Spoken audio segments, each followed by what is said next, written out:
잘 마음속에 품고 사시기를 간절히 축원합니다. 오늘은 그 구원의 감격, 이걸 가지고 섬기자라고 하는 말씀을 생각해 보겠습니다. 좀 더우신 것 같은데 에어컨을 좀 뒤에 좀 켜주시죠. 예수님을 구원주로 믿는 우리 그리스도인들은 지금 이 모습이 신앙생활인 것을 믿으시길 바랍니다. 그래서 이 신앙생활을 하는 것, 이것이 구원을 우리가 그 십자가의 그 사랑으로 얻었기 때문에 그것을 감동으로 여기는 자가 하나님 앞에 나아가는 이런 삶을 신앙생활이다, 이렇게 얘기를 할 수 있습니다. 주님을 믿는 성도들은 그래서 주일이 되면 하나님을 예배하고 있음을 믿습니다. 성도들은 그래서 매일 그 감격을 가지고 새벽마다 새벽 기도회를 또 드립니다. 수요일이 되면 수요 기도회를 드리고 또 금요일이 되면 저녁 기도회로 모여서 주님을 뜨겁게 찬양하며 기도하며 말씀을 받습니다. 그런데 우리는 이것을 신앙생활의 전부다라고 생각할 때가 있는 거예요.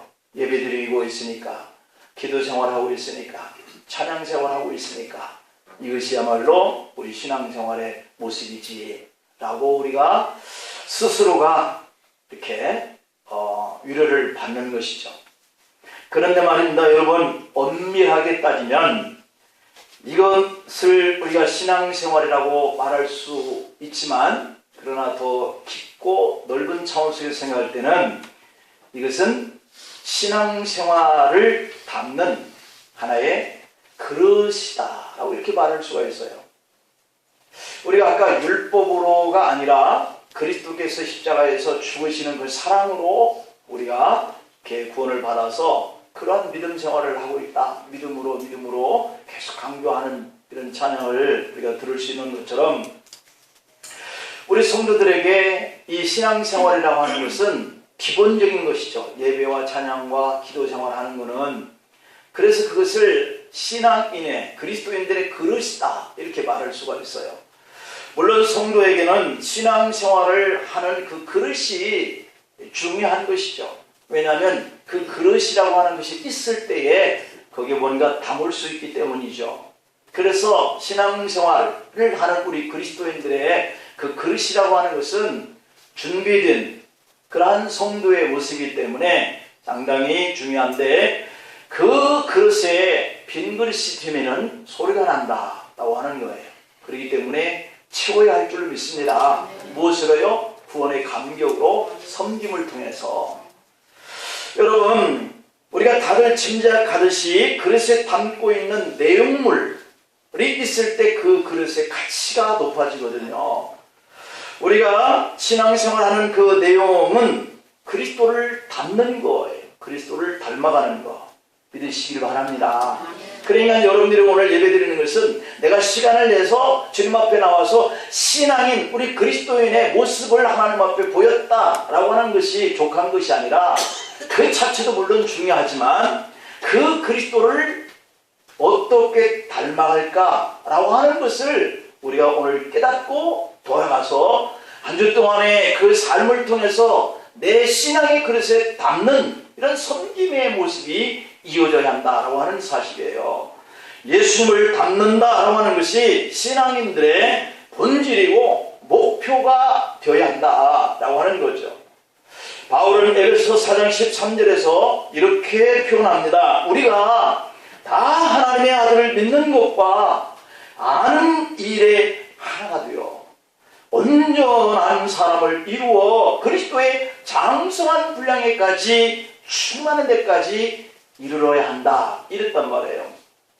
그러니까 우리가 믿는 것을 이게 믿는 거야 라고 보여주는 뭔가 그리스도를 담는 충만한 것이 있어야 된다.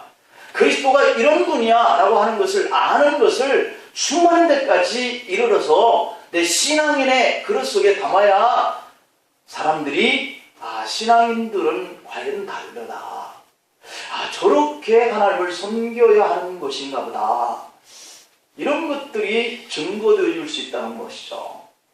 그리고 바울은 이어서 에베소 4장 15절에서 오직 사랑 안에서 참된 것을 하여 범사에 그에게까지 잘할지라 그는 머리니 곧 그리스도다. 그러니까 우리가 신앙생활하는 그 모습을 통해서 그리스도를 닮는 그 분량에까지 자라가야 한다. 그 그리스도는 우리에게 하나님의 그 명령에 순종하여서 십자가를 지시기까지 그분이 시험당하심을 참고 순종하는 모습이거든요.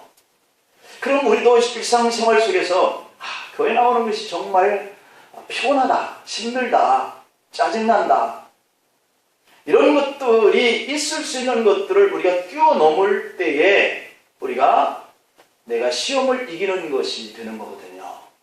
그것은 아까 얘기한 대로 구원을 이루시는 그리스도의 그 사랑 때문에 그것을 우리가 하는 거거든요.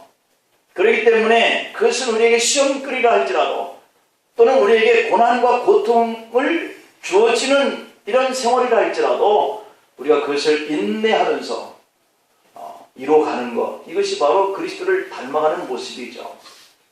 예수님을 10년 동안 믿는 생활을 하였으면 처음 믿는 1년 믿음 생활하는 사람보다 뭔가 10년을 믿은 만큼 우리가 그리스도를 닮아가야 한다는 거죠. 20년이 되었으면 20년을 믿은 만큼 예수님을 닮아가야 한다는 것이죠. 그것을 신앙생활의 그릇에 담아야 한다는 거죠. 우리는 10년 전이나 20년 전이나 육신의 몸을 가진 자로서 여전히 부족하지만 그리스도를 닮아가려고 하는 그 본질과 그 목표는 삼아야 한다는 거죠. 어제 넘어졌으면 또다시 그리스도의 그 닮아가려고 하는 목표, 그 표대, 이것에 이르기까지 또다시 일어나고 또다시 일어나는, 그래서 뭔가 어제와 오늘은 달라졌다라고 하는 이런 모습이 필요하다는 거죠. 그렇다면 예수님을 닮아가야 하는데 구체적으로 무엇을 닮아가야 하느냐라고 하는 것을 우리가 생각해 보죠. 예수님은 마태복음 20장의 28절에서 이 땅에 오셔서 하셔야 할 구체적인 목표를 이렇게 말씀해요. 인자가 온 것은 섬김을 받으려 함이 아니라 도리어 섬기려 하고 자기 목숨을 많은 사람의 대속물로 주려 합니다. 이게 주님이 이 땅에 오시는 목표였다는 거죠. 그럼 우리도 신앙생활하려고 하는 그 목표는 그리스도를 닮아가려고 하는 거니까 그분이 섬기셨으면 우리도 섬기고 그 섬김을 위해서 자신의 목숨을 십자가에 내어놓기까지 대속물이 되기까지 섬겼으면 우리는 그렇게 못할지라도 그렇게 해보려고 하는 게 본질이하고 목표가 되어야 한다. 예수님이 세상에 오셔서 하신 일은 섬기는 이런 생활에 당신의 목숨을 내놨다는 거예요. 우리가 신앙생활을 하는 것이 주일날 모여서 예배드리고 수요일이니까 모여서 기도해야 하고 금요일이니까 모여서 찬양하고 기도하고 새벽 매일매일 먼저 주님 앞에 나와서 하루의 일과를 시작하기 전에 새벽 기도하는 것은 신앙생활이라는 거예요. 이것을 누가 했나 안 했나가 아니라 당연히 우리가 구원받은 자녀이기 때문에 이런 생활은 구원의 간격으로 하는 일이에요. 하는 일이어야 하는 거죠. 그런데 이것을 마치 우리가 했다라고 하는 이러한 자부심, 자긍심, 이것을 자꾸 갖는 것이 착각이라는 거죠.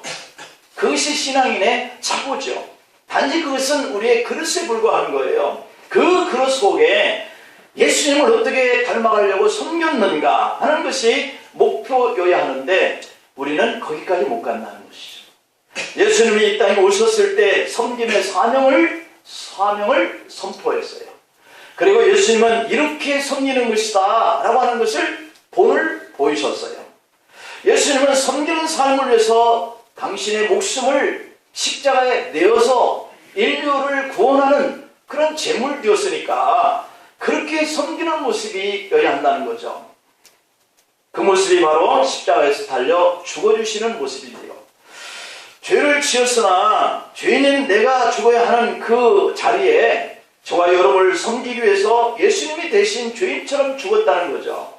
그때 예수님은 십자가에서 죽으시기 전에 따르던 그 제자들을 향하여서 너희도 이와 같이 섬기는 자가 되라 이렇게 말씀하셨거든요.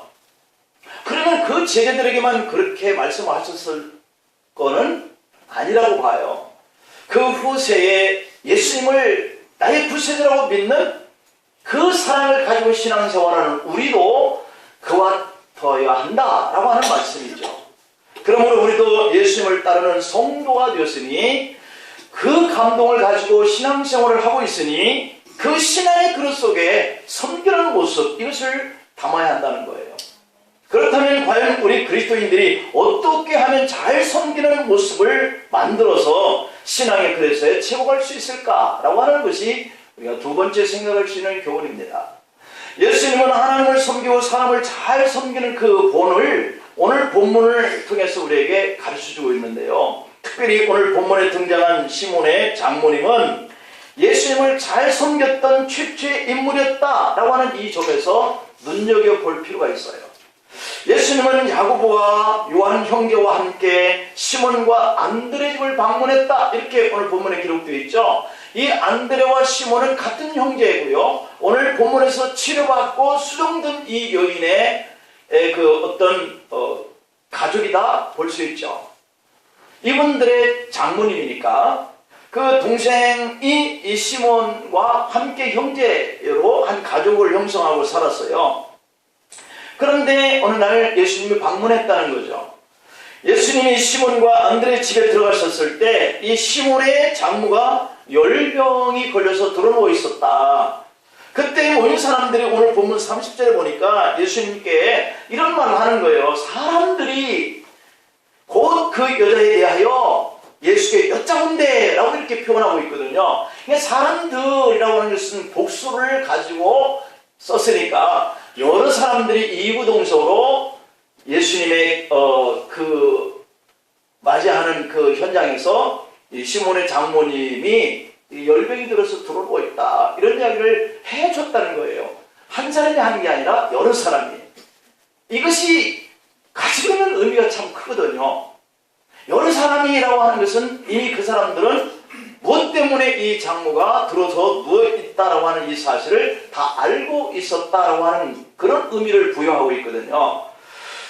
그러자 예수님이 오늘 본문 31절에 보니까 그의 손을 잡아서 일으키시니까 열병이 떠나고 그 여자분이 예수님과 그 사람들을 수종들었다 이렇게 기록하고 있습니다. 이게 바로 예수님을 만나고 구원을 받은 자가 섬기는 신앙의 모습인 거예요. 사람들이 예수님께 베드로의 장모의 병을 고쳐달라 이렇게 청하지요. 그러자 예수님은 시몬 베드로의 장모의 손을 잡고 일으켰습니다. 그러자 놀랍게도 열병이 떠나갔습니다. 그러더니 그 여자분이 수종을 들었다, 사람들을. 이것이 오늘 본문의 핵심이거든요. 그럼 오늘 이 본문이 이야기하고 있는 이 사건은 정말 단순한 사건임에 틀림없어요. 그냥 시몬의 장모가 열병으로 누워있었는데 예수님이 그 집에 들어오시니까 사람들이 병이 걸려서 누워있는 그 장모를 자꾸 예수님께 알리더니 예수님이 그 장모의 손을 잡고 일으켜서 병을 고쳐줬다. 매우 간단합니다. 그리고 병에서 치료받은 이 시몬의 장모가 너무 고마워서 예수님과 그 사람들을 수종들었다라고 하는 간단한 이야기처럼 들리는 거예요. 그러나 오늘 이 본문은 그렇게 간단하지 않습니다. 우리가 간단하게 넘길 만한 그런 사건이 아니에요. 그렇게 넘기기는 좀 더 중요한 의미가 이 단어 하나가 있는데 그것은 바로 그 사람들을 수종들었다라고 하는 이 단어예요. 수종들었다라고 하는 이 단어는 디오코네이, 다시 말하면 봉사했다, 섬겼다 그 뜻인데요. 시몬의 장모는 예수님께서 자기의 열병을 고쳐주신 것이 너무 감사하기 때문에 봉사했다라고 하는 생각을 우리가 받아들일 수 있지만 이 뜻에는 구체적으로 예수님을 그 사람들을 이 여인이 왜 섬겼는가라고 하는 의미가 우리에게 상당히 도전이 되는 거예요. 이 내용만 가지고는 우리가 정확하게 알 수는 없죠. 하지만 이 시몬의 장모가 음식 만드는 솜씨가 참 뛰어났던 것 같아요. 그래서 예수님과 그의 함께 온 사람들을 정성스럽게 대접을 함으로써 섬겼을 것이다 라고 하는 추측을 해볼 수 있죠. 그런데 시몬의 장모가 예수님을 섬겼다고 하는 것은 열병을 고쳐주신 것이 감사해서 음식 한번 대접했다 그 정도로 끝나는 의미가 아니에요. 열병이 나은 그날 이후에 계속해서 예수님을 쭉 섬겼다 그런 의미가 내포되어 있어요. 수종 들었다라고 하는 이 단어는 문법적으로 보면 한 번으로 끝났다라고 하는 것이 아니라 계속 반복했다라고 하는 의미가 들어있는 단어거든요. 킹제임스 버전의 영어 성경에 보면 수종 들었다라고 하는 이 단어를 번역할 때 미니스터라고 단어가 써있어요. 미니스터. 그럼 이 미니스터라고 하는 이 단어는 명사일 때는 목사, 성직자, 장관을 칭호할 때 쓰는 단어이거든요. 근데 이 단어가 동사로 쓰일 때는 예배를 집행하다, 성찬식을 집행하다 그런 의미로 쓰이는 단어예요. 다시 말하면 시몬의 장모는 예수님을 예배하듯 섬겼다라고 하는 그런 의미거든요. 예배를 집행했다, 성찬식을 집행했다 어떤 그런 차원 속에서의 의미예요. 그러니까 시몬의 장모가 예수님께 수중 들고 그 사람들을 섬겼다라고 하는 것은 단순히 음식 한번 대접했다 하는 이런 결과가 아니라는 것이죠. 우리가 오늘 읽은 이 마가복음 1장의 13절을 보면 같은 단어가 써있는데 광야에서 40일을 계시면서 사탄에게 시험을 받으시며 들짐승과 함께 계시니 천사들이 수종 들었더라 이렇게 기록되어 있거든요. 예수님이 광야에서 마귀의 시험을 이기시고 난 후에 천사들이 예수님 주변에 와서 예수님을 섬길 때도 수종 들더라 이 단어를 동일하게 썼어요. 그러니까 시몬의 장모가 예수님을 수종 들었다 하는 이 단어는 단순히 예수님이 병을 고쳐주니까 고마워서 음식 한번 접대했다라고 하는 차원으로 볼 수 없다는 것이죠. 또 예수님이 자신의 사유인 시몬이 따라다니는 선생님이니까 내 사유의 앞날을 생각해서 대접을 했다라고 하는 차원도 아닌 거예요. 시몬의 장모가 예수님을 수종 들었다라고 하는 것은 미니스터, 즉 예수님을 예배하였다 그렇듯이 섬겼다 이런 뜻이에요. 예배드리듯 하는 마음으로 예수님을 섬겼다 이런 얘기거든요. 열병이 낫기 전에는 몰랐습니다. 그런데 열병이 낫고 보니 예수님이 하나님의 아들이신 것을 발견하고 예수님을 예배하듯 따랐다, 섬겼다 이런 얘기죠. 시몬의 장모는 이제는 예수님을 따르는 제자가 되어서 예수님을 예배하는 마음으로 섬기게 된 것을 믿으시기를 축복합니다. 바로 저와 여러분들이 지금 그렇게 하고 있는 거예요. 어떤 관계와 어떤 의미와 환경 속에서 내가 주님을 처음 만났는지는 모르지만 이제 그 만나지고 나를 여기에 세우신 그 하나님 앞에 주님 앞에 감동이 되어서 예배하듯 주님을 섬기고 있는 거죠. 이게 신앙생활인 거죠.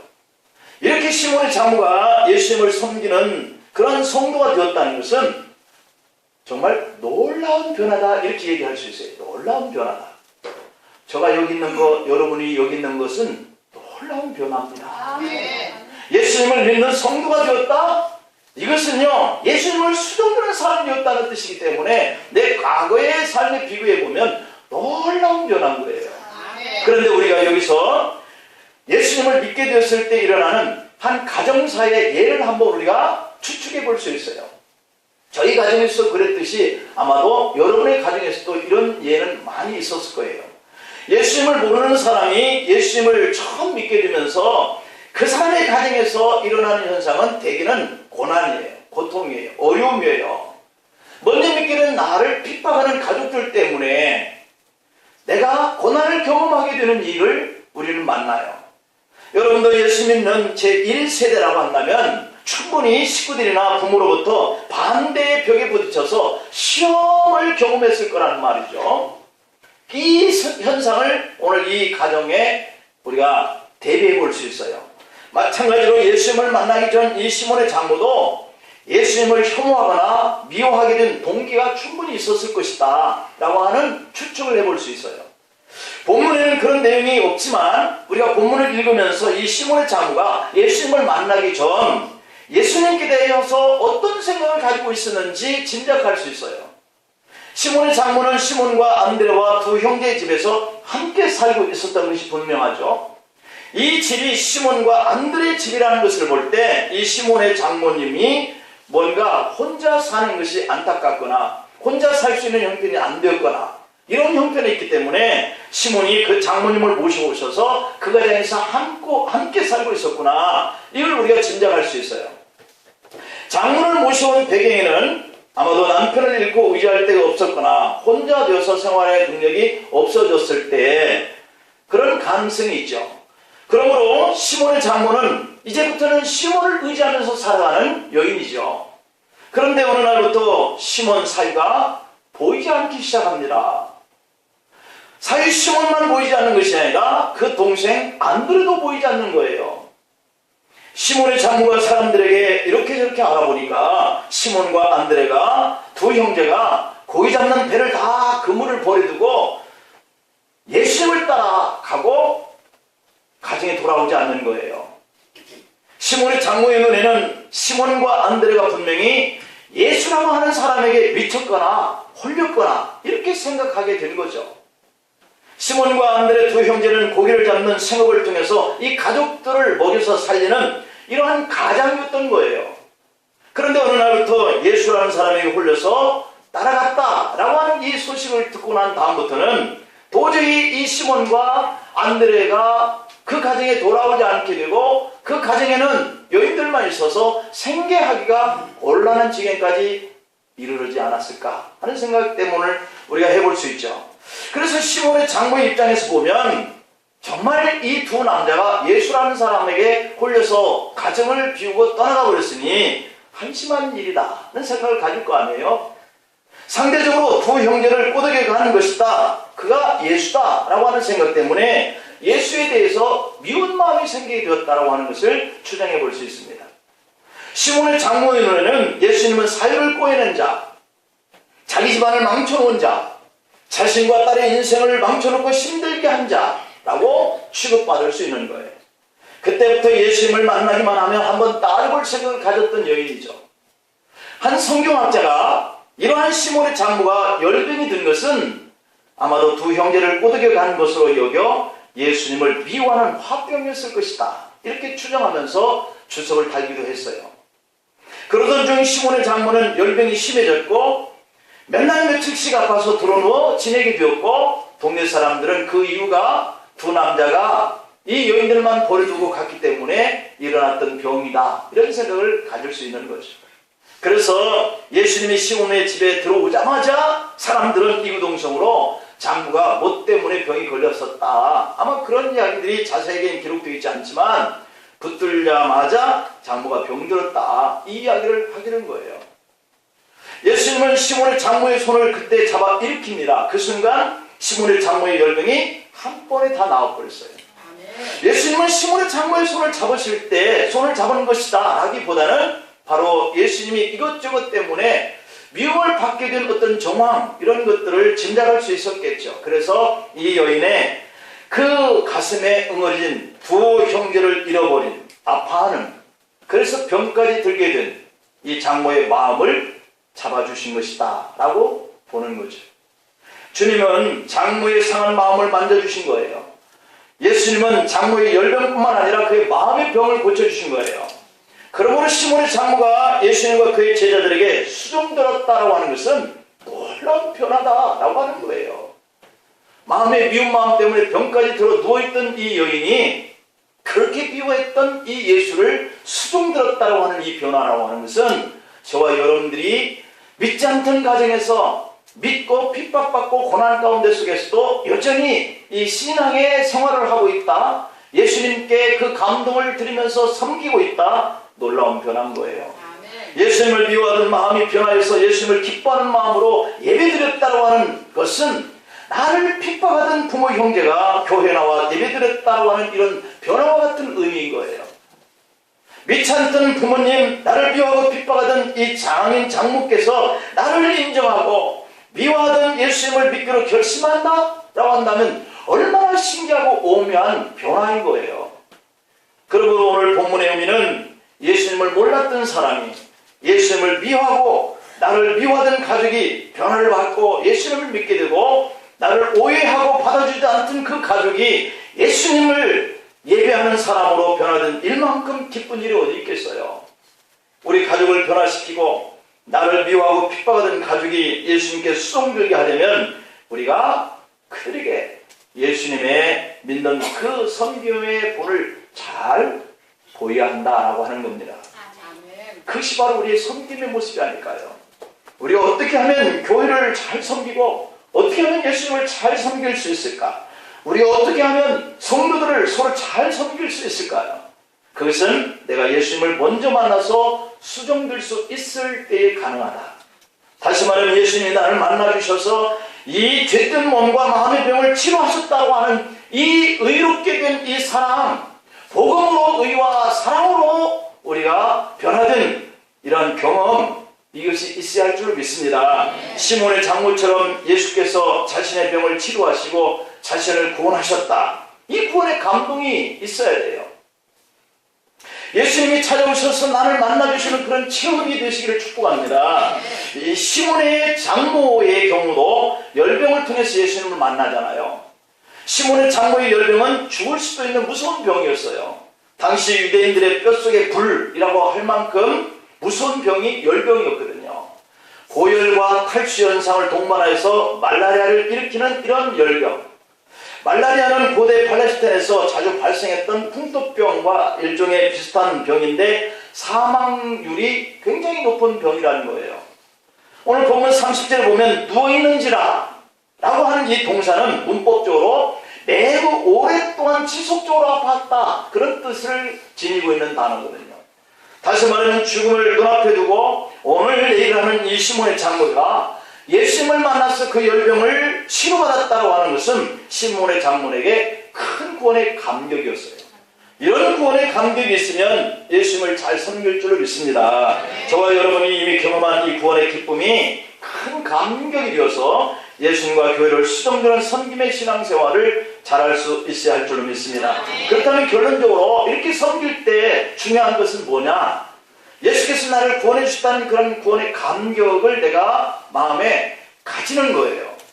나는 주님을 미워하고 주님을 핍박하고 내 멋대로 인생을 살아가는 죄인인데 예수님은 그런 죄인된 나를 위해서 대속의 십자가, 이 사랑과 섬김의 십자가, 그 위해서 죽어주시고 죄를 사해주시는, 피 흘려주신 이 시몬의 장모처럼 그 흘리신 사랑에 우리가 감동이 있어야 변화가 일어날 줄 믿습니다.